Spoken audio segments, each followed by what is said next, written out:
Yes, hello, my name is Marco. I'm a psychologist from Vienna, and today I want to say a few words about Jordan Peterson, as I am following him since his start of his popularity in about 2016, where he gained great international popularity because of his controversial statements about transgender people and so on. And I have to say, Jordan Peterson is for me one of these examples of public intellectuals that are really interesting because he is someone you cannot clearly put into a shelf, because he actually has a lot of expertise to offer. He was doing some research himself in his institute about personality psychology, and there are a lot of online lessons available on YouTube that are really good quality, and he actually has a lot of knowledge. His dissertation was, as far as I know, about alcohol addiction, so that's basically his field of expertise. And yeah, well, the thing is, we are all human beings and we all have opinions that often go further than our expertise, if we have any.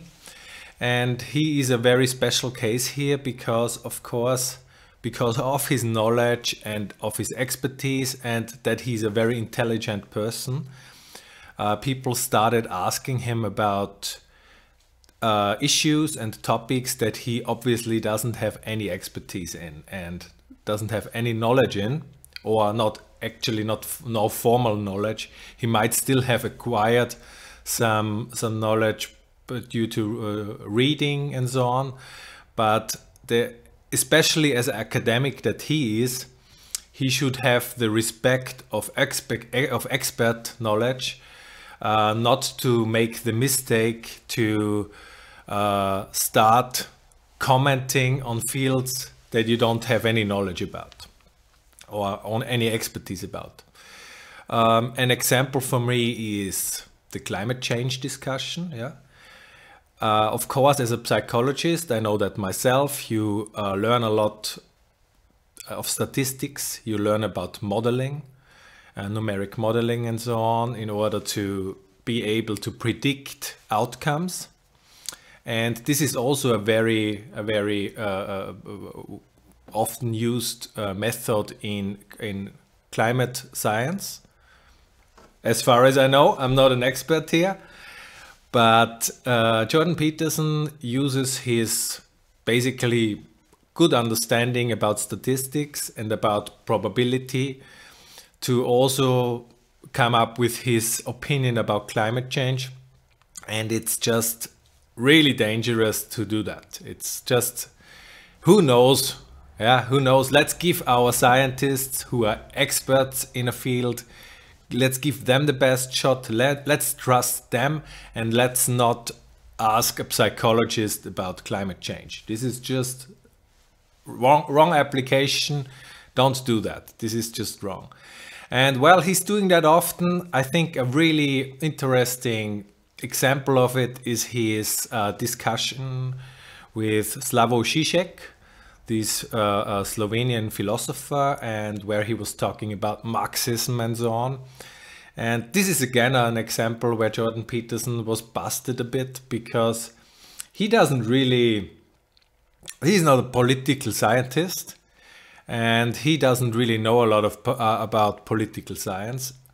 He just comes up with his buzzwords like neo-Marxists and postmodernists and so on.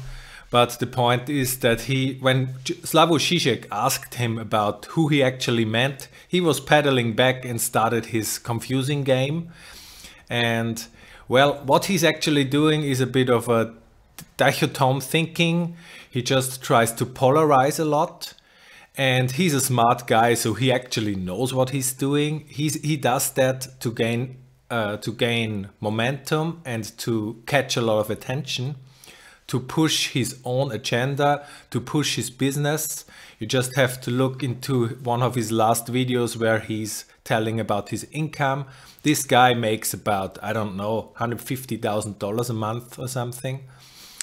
Just going on stage, polarizing and getting applause from mainly young men, also women, whatever. I'm not judging. I really like his lessons about the whole biblical series and so on. He's really good in that, no question about that. But he's just a guy who uses his intelligence and his rhetoric skills to polarize in order to gain a lot of attention and use this as his business. So listen to him. I think he says a lot of smart stuff, but always keep in mind that he's doing that as a business. Okay, ciao.